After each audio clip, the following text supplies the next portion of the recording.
Yeah, I feel great. I think I was telling Evan Washburn out there, just the experience that we do have from me having a little more experience to our defense, our offense, our special teams, our coaches, our front office, everybody. We know what it takes to win these games, and I mean that's just a really really solid execution plan and executing the little things because.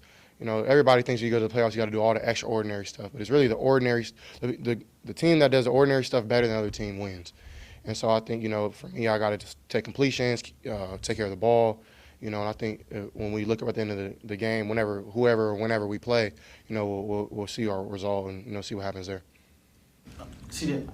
What do you think about with this team, just kind of overall, to be able to go on a 9-game winning streak and finish the way you all have been able to do? What does that really say about you guys overall as a team and what you all hope to be in the playoffs? Yeah, I think, when we don't get in our own way, even though every game, somehow, some way, that's going to happen and on both sides of the ball. But I think when you look at how we're built, roster to coaches to scheme, we're built tough. And I think you look at and here you got Swarm and Relentless, and I think that's what we try to embody every game. And I think we finally bought into it. And I think as an offense, swarming looks different than defense swarm or special team swarm.